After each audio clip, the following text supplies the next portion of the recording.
والا حضرت فاضل بریلوی رحمت اللہ علیہ فرماتے ہیں سونا جنگل رات اندھیری چھائی بدلی کالی ہے، سونے والوں جاگتے رہنا چوروں کی رکھوالی ہے۔ سونے والوں جاگتے رہنا چوروں کی، یہاں تو لوگ ہمارے عقائد کو تباہ کر رہے ہیں، صحابہ اور اہل بیت کے بارے میں، حضور کی نسبتوں کے بارے میں، اور ہمیں فکر نہیں ہے۔ اتنی دور لے جایا جا رہا ہے، اتنا فکری انتشار نہیں کہا۔ حضرت ربیعہ بن کعب کی وہ حدیث تو سارے لوگ سناتے ہیں کہ وضو کرایا کرتے تھے تو نبی پاک نے فرمایا کچھ مانگ لے، انہوں نے جنت میں نبی پاک کا پڑوس ہی مانگ لیا، یہ بخاری میں موجود ہے۔ لیکن وہ والی حدیث بھی پڑھو کہ جب نبی پاک نے انہیں کہا کہ ربیعہ تو مجھے وضو کراتا رہتا ہے، شادی کیوں نہیں کرتا؟ حضور نے نہیں فرمایا کہ اس کا ذاتی معاملہ ہے، میں شادی کراؤں گا، میں اس کام میں کیوں آؤں گا، شادی کیوں نہیں کرتا؟ اس کی حضور کوئی کاروبار نہیں، کوئی معاملہ نہیں، کوئی رنگ روپ نہیں، اور آپ کی خدمت سے بھی رک جاؤں گا۔ کہتے ہیں حضور خاموش ہو گئے۔ اگلے دن پھر پوچھا نکاح کیوں نہیں کرتے؟ میں نے کہا حضور نہ کاروبار ہے، نہ گھر ہے، نہ مکان ہے، نہ رنگ روپ ہے، کون رشتہ دے گا؟ جب میں یہ کہہ کے باہر نکلا نا حضور خاموش ہو گئے، تو میرے دل میں خیال آیا ربیعہ تو بحث کیوں کرتا ہے؟ اور ان کو بتاتا ہے جنہیں اللہ نے سارا کچھ ہی عطا فرمایا ہوا ہے۔ حضور کہتے ہیں شادی کیوں نہیں کرتا؟ تو چپ کر کے کہہ دے محبوبہ جیسے دل کرتا ہے ویسے کر دے، تو آگے سے دلیلیں دیتا پھرتا ہے۔ یہ بھی کو بات ہوئی۔ فرماتے ہیں اگلے دن میں نے ارادہ کر لیا، حضور نے اگر آج کہا تو کہہ دینا یا رسول اللہ جیسے دل ہو کرے۔ میں نے وضو کرایا، میرا خیال تھا حضور یہاں روک کے کہیں گے، یہاں روک کے کہیں گے، پر حضور نے آج بات ہی کوئی نہ کی۔ میں دیر تک سوچتا رہا یہاں کہیں گے، یہاں کہیں گے، پر آج حضور نے بات ہی نہ کی۔ میں پچھتا رہا تھا کہ 2 دن موقع ملا، میں نے ضائع کر دیا۔ فرماتے ہیں وضو پورا کرا کے جب میں باہر نکلا، دروازے تک پہنچا تو محبوب نے آواز دی، بات سن۔ میں ٹھہر گیا، فرمایا شادی کیوں نہیں کرتے؟ کہتے ہیں میرا تو دل پھولوں کی طرح کھل اٹھا۔ میں نے کہا یا رسول اللہ جیسے دل کرتا ہے کرا دے۔ نبی پاک علیہ الصلوۃ والسلام نے فرمایا فلاں قبیلے کے سردار کے پاس جا، اسے کہا اپنی بیٹی کا نکاح تیرے ساتھ کر۔ کہتے میں گیا، تھوڑی دیر کے لیے توقف کیا انہوں نے، لیکن پھر وہ راضی ہو گئے۔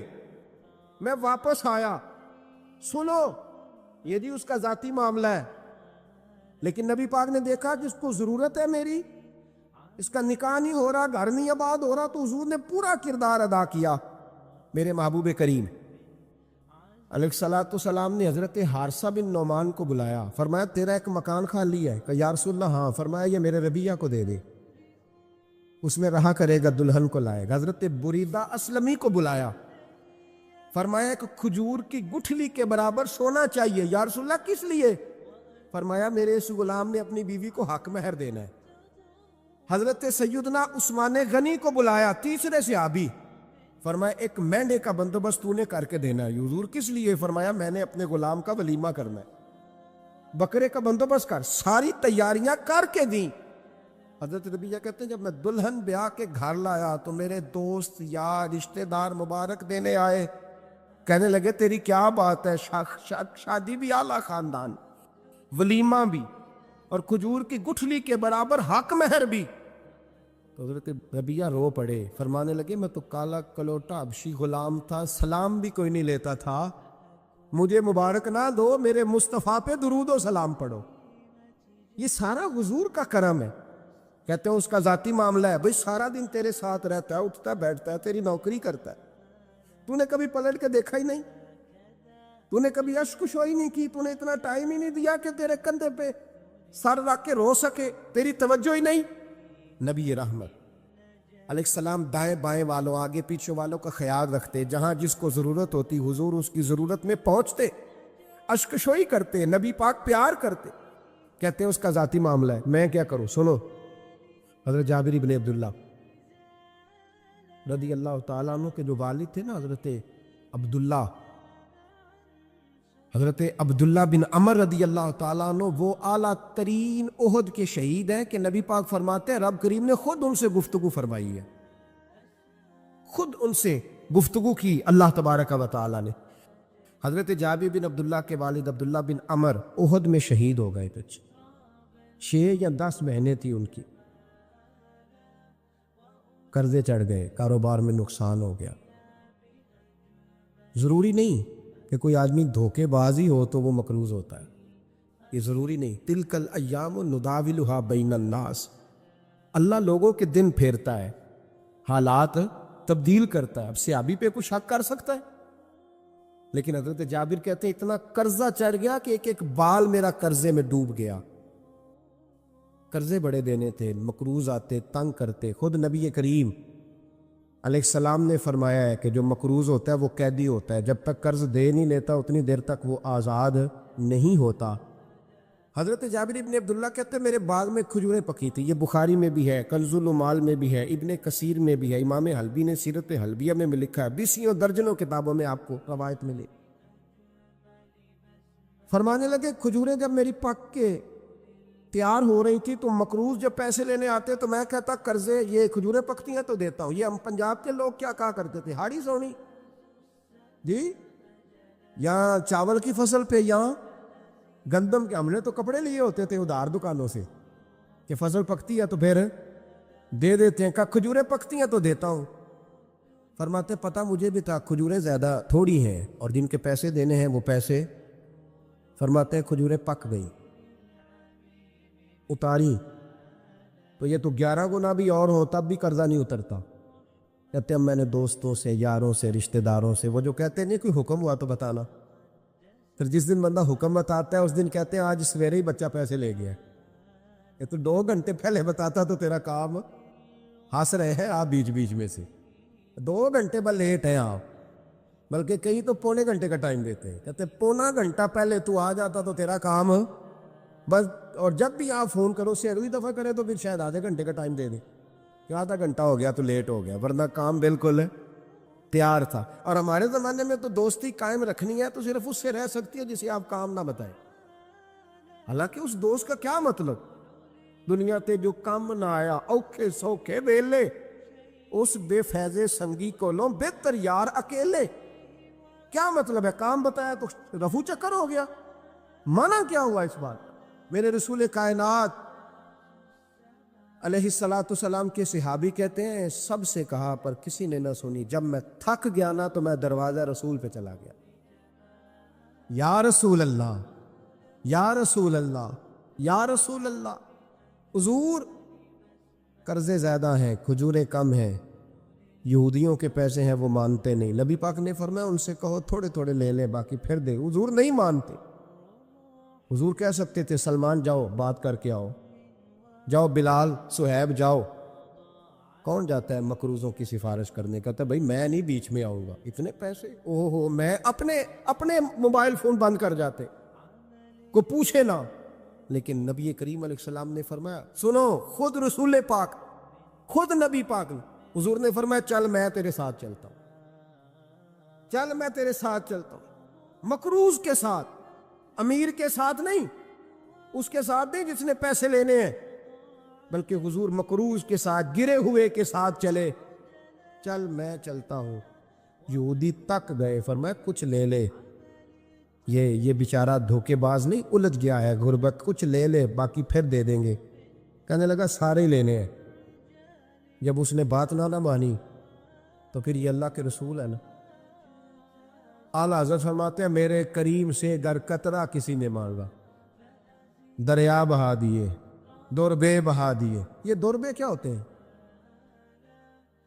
یہ مجھے پوچھا تھوڑے دن پہلے ایک شخص نے، آپ سنتے رہتے ہیں نا شعر، آپ تو ترجمہ پوچھتے ہی نہیں نا، کبھی پوچھ لیا کریں کہ اس کا معنی کیا ہے، کبھی پرچی لکھ لیا کریں تاکہ کوئی جب آپ سے پوچھے تو یہ دوربے کیا ہے، لفظ دوربے ہے ہی نہیں، اصل میں اعلیٰ حضرت کو پڑھتے نہیں نا لوگ، تو انہیں پتہ ہی نہیں وہ بات کتنی اعلیٰ، یہ لفظ دوربے نہیں ہے۔ اعلیٰ حضرت کہتے ہیں میرے قریب سے گر قطرہ کسی نے مانگا، دریا بہا دیے ہیں، دور بے بہا دیے، دور علیحدہ ہے اور بے بہا، دور کہتے ہیں ہیرے کو، ایک معنی ہیرا ہے، دور بے بہا، بے بہا کی تو سمجھ آتی ہے نا، دور بے بہا دیے ہیں یعنی ہیرے بے بہا دیے ہیں اسے، اب سمجھ آئی یہ بات کی، دریا بہا دیے ہیں، دور بے بہا دیے ہیں، یہ معنی ہے شعر کا۔ تو جب وہ نانا مانا یہودی، تو نبی کریم علیہ الصلوۃ والسلام فرمانے لگے نہیں تو پھر پورے لینے ہیں؟ کہنے لگا جی پورے لینے ہیں۔ حضور فرمانے لگے کل آ جانا، سارے دے دیں گے، پورے پیسے تیرے ملیں گے، تو آ جانا۔ حضرت جابر ابن عبداللہ کو حضور نے فرمایا کھجوریں اتار کے نا تو اپنے باغ میں ڈھیر لگا اور میں آیا۔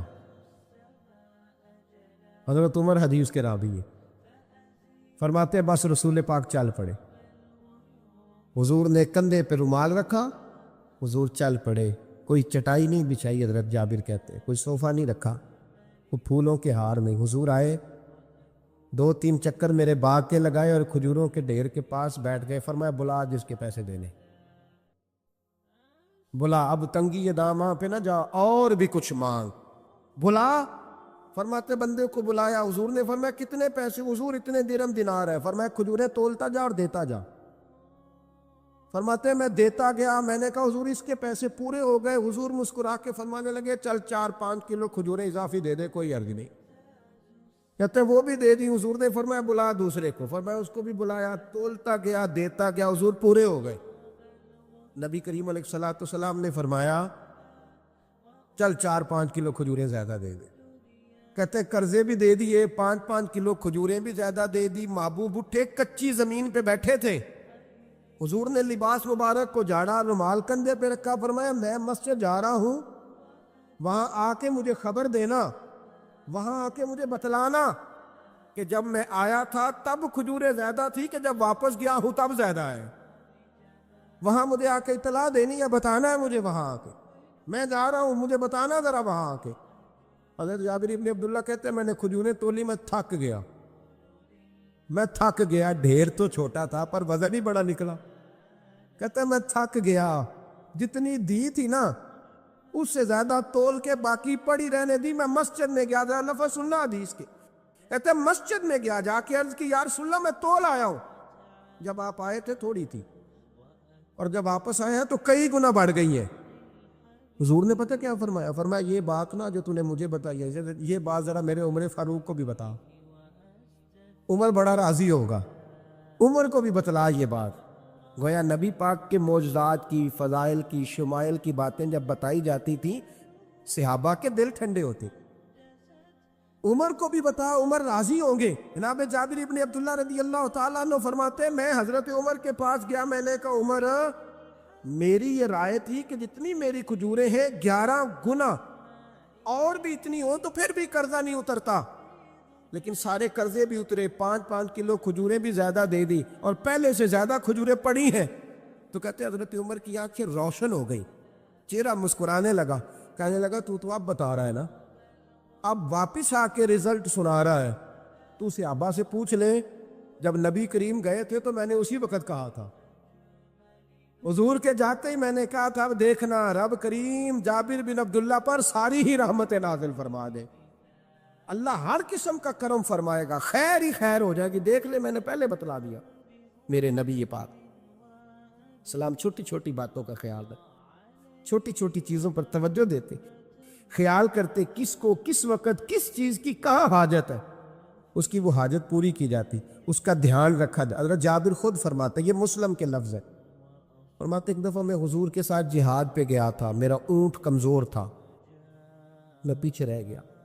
ہمارے یہاں شرط لگتی ہے نا، اللہ تعالیٰ خیر فرمائے، ایک بھائی گاڑی خریدتا ہے پھر دوسرا چاہے زیور بیچے اس نے بھی خریدنی ہوتی ہے، ورنہ گھر میں گھسنے کی اجازت نہیں ملتی، بہت سارے خرچے۔ یہ جو جوائنٹ فیملی سسٹم ہے نا، اکٹھے جو ہاں بھائی رہتے ہیں 3 4 5 6، اس کے بہت سارے خرچے ضد کی وجہ سے بڑھ جاتے ہیں، اس نے کیا ہے تو لہذا میں نے بھی، ہوتا ہے نا جی ایسے، تو پھر اس ضد میں کو پیچھے پلٹ کے نہیں دیکھتا کہ چلو جو پیچھے رہ گیا اس کا بھی ہاتھ پکڑے ساتھ آ جائے، دوڑتے رہتے، اس میں بیچارے کئی تھک جاتے ہیں، کئیوں کے پیر دوڑ دوڑ کے سوج جاتے ہیں، بڑے مسئلے بنتے ہیں، لیکن پیچھے پلٹنے کو کوئی تیار ہے؟ اس دوڑ نے ہمیں تھکا کے رکھ دیا۔ مسلم میں ہے، جناب جابر ابن عبداللہ کہتے ہیں حضور کے ساتھ میں جہاد پہ گیا، واپس آ رہا تھا، میرا اونٹ کمزور تھا، بوڑھا تھا، بیمار تھا، سب لوگ آگے گزر گئے، میں پیچھے رہ گیا، کچھ میں پریشان رہتا تھا غربت سے، تو میں مایوس بھی تھا، ذرا پیچھے رہ گیا، پریشان تھا۔ فرماتے ہیں نبی پاک نے نا 2-3 دفعہ پلٹ پلٹ کے دیکھا، ادھر دیکھو، میں نے اپنی زندگی میں بڑے لوگ دیکھے ہیں، وہ امیروں میں چلے گئے، پیچھے پلٹ کے انہوں نے غریبوں کو کبھی نہیں دیکھا کہ وہ ایک دوست ہوتا تھا ہمارا جو ماڑا ہے، غریب ہے، پلٹ کے نہیں دیکھا۔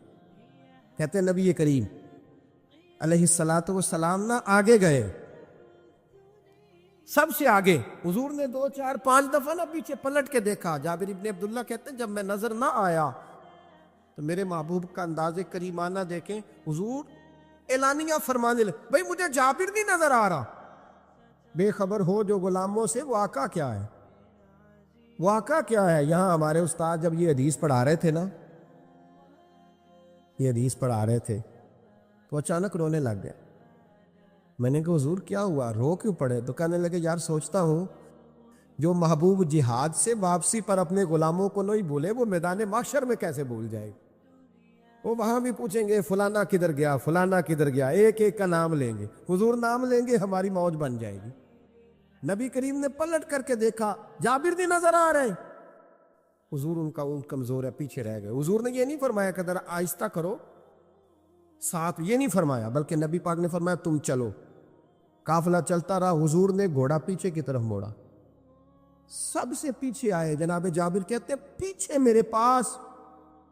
اس حکمت کو آپ سمجھیں، حدیث کے لفظوں پر آپ غور کریں۔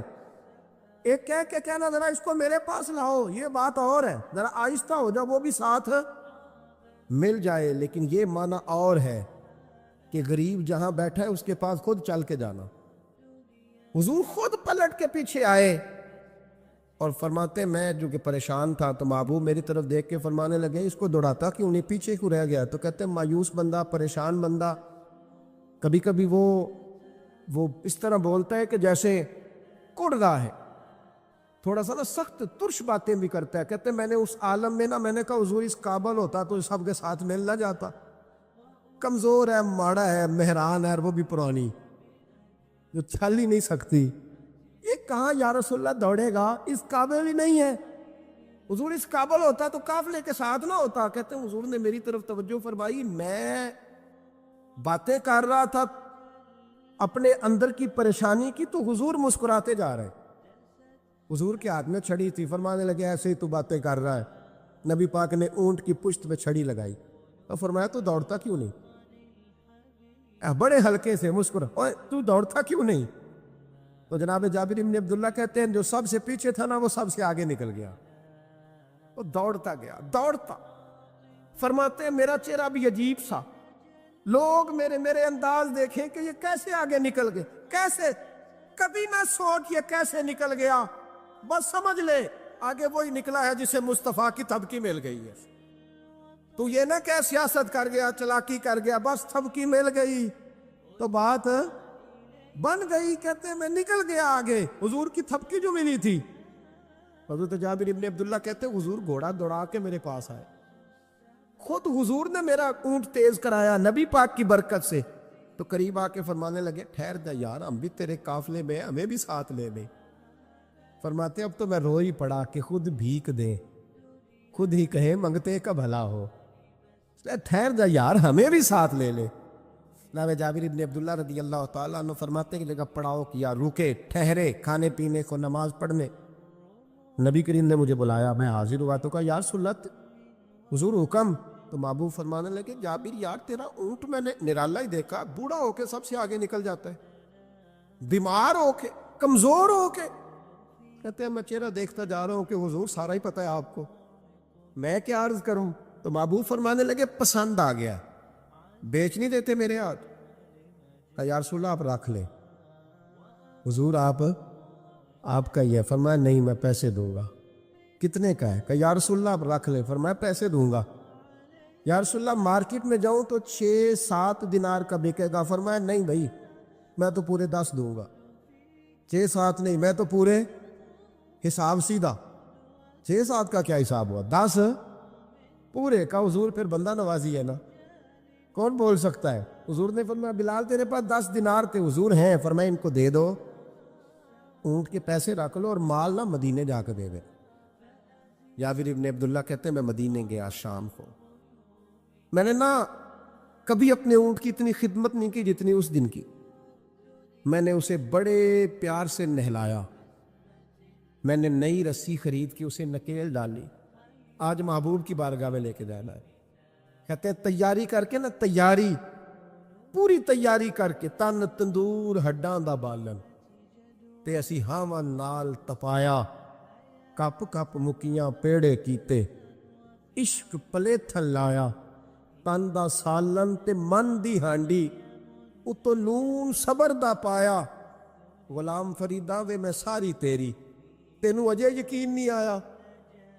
کہتے ہیں اسے بڑے پریم سے، بڑی محبت سے سجا کے، سوار کے، نکھار کے، تیار کر کے میں نبی کریم کی بارگاہ میں لے کے گیا۔ ظہر کی نماز پڑھ کے حضور نکلے، میری طرف دیکھا، میں نے کہا حضور پیسے لے لیے تھے، یہ آپ کا سامان ہے، مال ہے؟ کہتے حضور نے نکیل تھامی، میں واپس پلٹا، ابھی گلی کی نکر مڑا نہیں تھا، حضور نے آواز دی، جابر ذرا سن تو صحیح۔ کہتے میں واپس آیا ہوں تو حضور مجھ سے باتیں کرنے لگے، فرمانے لگے یہ میرا اونٹ ہے، اسے کمزور اور بوڑھا نہ سمجھنا، کبھی جانوروں میں دوڑا کے دیکھنا، سب سے آگے نکل جاتا۔ اور کریم محبوب فرمانے لگے 6-7 دینار کا نہ سمجھنا، میں نے پورے 10 دینار کا خریدا۔ اور پھر حضور پھر مسکرائے، فرمایا جابر تمہیں پتہ ہے تحفہ لینے دینے سے محبت بڑھتی ہے؟ حضور ہاں۔ فرمایا رکھ لو، میں تمہیں تحفے میں دینا چاہتا ہوں، رکھ لو، میں تحفے میں دینا چاہتا ہوں۔ جناب جابر ابن عبداللہ کہتے ہیں میں واپس لوٹ رہا تھا، رو رہا اور کہہ رہا تھا جیسا نبی اللہ نے مجھے دیا، جیسا رسول اللہ نے، سب سے اولا ہو اعلیٰ ہمارا علم۔ آنکھیں بند کر کے جھوٹ کی زندگی جی کے، اپنے ساتھ بددیانتی کر کے، دھوکہ دے کے، اپنے آپ کو دائیں بائیں، اپنے آپ کو کہیں مصروف رکھ کے کچھ وقت ضائع تو کر لیتے ہو، پر تمہیں پتہ تو ہے نا کہ عبادت اللہ کی کرنی، تمہیں اس کی خبر ہے۔ اور میرے رسول پاک علیہ وسلم نے فرمایا بندہ اللہ کے سب سے قریب اس وقت ہوتا ہے جب وہ سجدے کی حالت میں ہوتا ہے۔ کس کے قریب ہوتا ہے؟ اللہ کے سب سے قریب ہوتا ہے، وہ بڑا نیڑے ہے رب کے، بڑا قریب ہے، اس لیے کہ وہ حالت سجدہ میں، وہ جب سجدے کرتا ہے نا، اس کی بارگاہ میں جب جھک جاتا ہے۔ آپ ذرا سجدے کی کیفیت دیکھیں نا، زبان بھی یہاں ہے، آنکھ بھی یہاں ہے، کان بھی، عقل بھی ساری، اس نے سارا کچھ رکھ دیا سجدے۔ آپ وہ کبھی پیچھے جائیں تو دیہاتوں میں کہا جاتا تھا ناک سے نکیریں نکالو، بہت بڑی سزا ہوتی تھی نا، ناک سے نکیریں نکالو، بڑی سزا ہوتی تھی۔ تو اس نے کہا مالک مجھے کسی نے کہا نہیں، پر دیکھنا میں نے رکھ دی ساری عقل سجدے میں، اور رکھ کے کہا کیا؟ سبحان ربی یا اللہ، اللہ میں پست ہوں تو اعلیٰ ہے، اللہ تو میرا رب ہے اور تو سب سے اعلیٰ اتنا۔ اور فرمایا جب یہ اس کیفیت میں ہوتا ہے تو پھر یہ اپنے رب کے قریب ہوتا ہے۔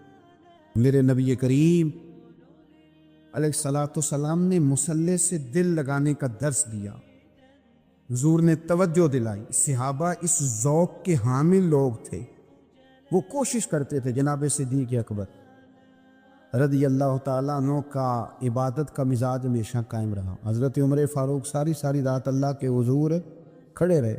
حضرت عثمان غنی رضی اللہ تعالیٰ عنہ عشاء کی نماز پڑھ کے 2 رکعتوں کی نیت باندھتے تھے، 15 سپارے پہلی رکعت میں پڑھ دیتے اور 15 سپارے قرآن مجید کے دوسری رکعت میں پڑھ دیتے۔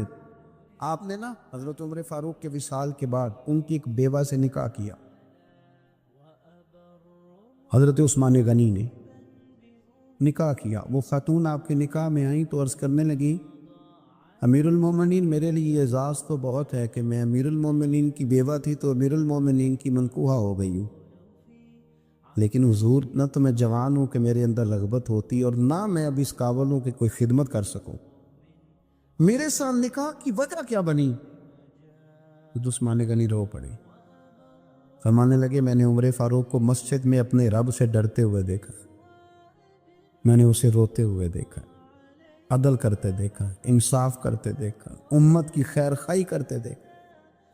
تمہارے ساتھ نکاح اس لیے کیا ہے کہ تم مجھے یہ بتاؤ کہ عمر فاروق گھر کے اندر اپنے رب کو کیسے راضی کرتے، گھر کے اندر کیسے راضی کرتے تھے، وہ طریقے بتلاؤ، تم بتاتی جانا اور میں بھی اسی طرح گھر میں عبادت کروں۔ جس گھر میں اللہ کا ذکر ہوتا ہے وہ گھر زندوں کا ہے، اور جس گھر میں رب کریم کا ذکر نہیں ہوتا وہ گھر زندوں کا نہیں ہے۔ گھر نا ہم نا کتابوں میں پڑھتے ہیں کہ بزرگ کہتے ہیں، حضرت فضیل بن ایاز کہتے ہیں کہ میں ایک گلی سے گزر رہا تھا تو گھر کے اندر کسی قاری صاحب نے قرآن کی آیت پڑھ دی، ولی من خاف مقام ربہ جنتان۔ میں تے میرے کانوں سے ٹکرائی تو اللہ نے میری کایا ہی پلٹ دی، میں توبہ کر گیا۔ اب گھر کے اندر سے آواز آئے تو صحیح نہ تلاوت کی، پر اندر سے آواز آتی نہیں ہے، ڈیک بجنے کی آواز آتی ہے، یا ٹی وی چلنے کی آواز آتی ہے، یا دھوم مچانے کی آواز آتی ہے۔ عبادت کا وہ جو خاص شوق تھا، وہ جو حسن تھا، وہ جو توانائی، وہ جو بات۔ ایک جگہ پہ ہم بیٹھے تھے تو وہاں ایک صاحب آئے اور انہوں نے آتے ہی کہا کہ مہربانی کریں ذرا مجھے مصلی دے دیں، میرے نہ کچھ نفل رہ گئے۔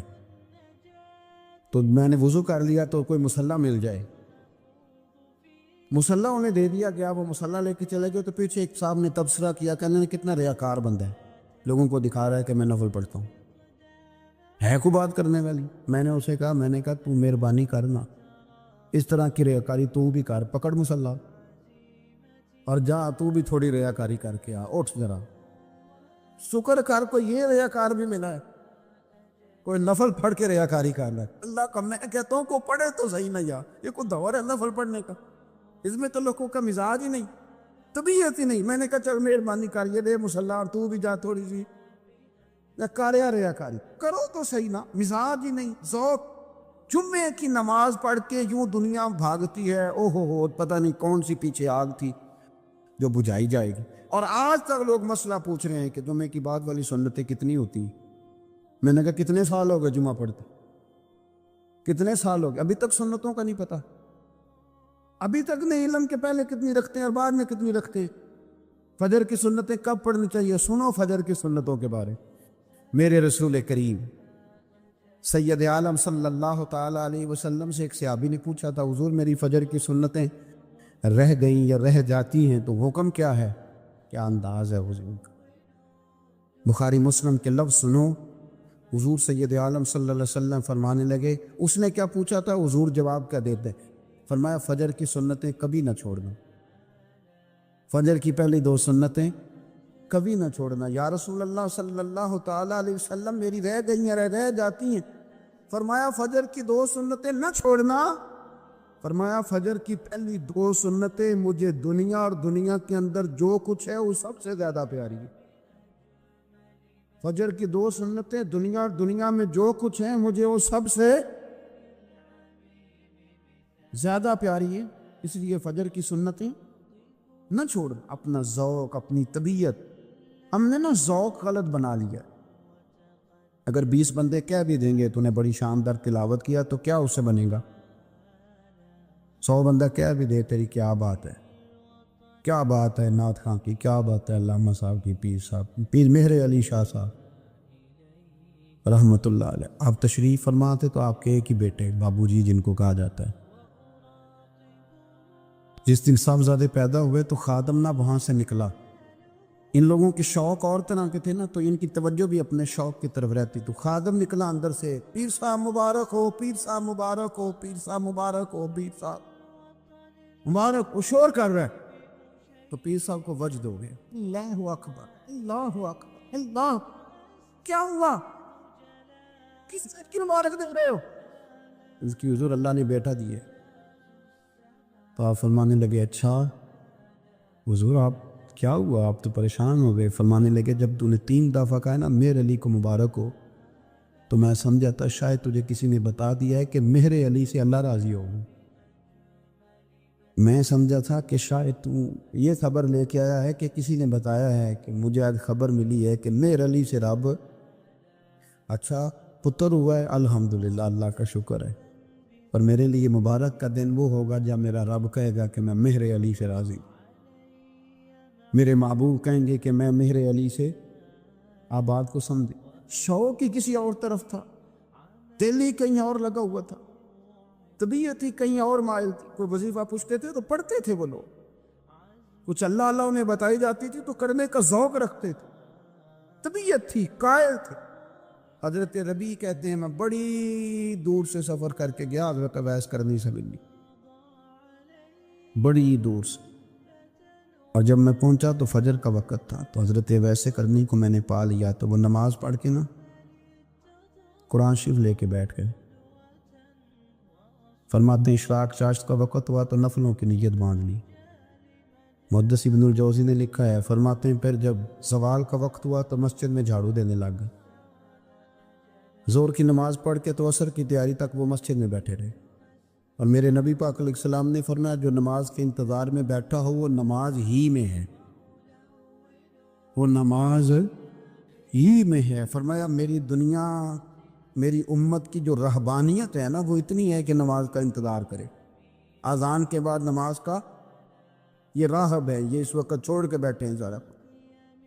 فرماتے ہیں عصر تک انہوں نے اللہ اللہ کی، پھر مغرب تک کی، عشاء کی نماز ہوئی تو نماز پڑھی تو وہ تھک گئے۔ اب مجھے وہ فارغ ہوں، مصلی چھوڑے تو میں ملاقات کروں نا، کہ آپ حیران نہ ہو کہ اتنی دیر بندہ کیسے اللہ اللہ کر، ہم نے کی نہیں نا اس لیے ہم پریشان ہیں۔ جو عادی ہوتے ہیں وہ کر بھی لیتے ہیں، وہ یہ کام، میری بات کو سمجھ آ رہی ہے؟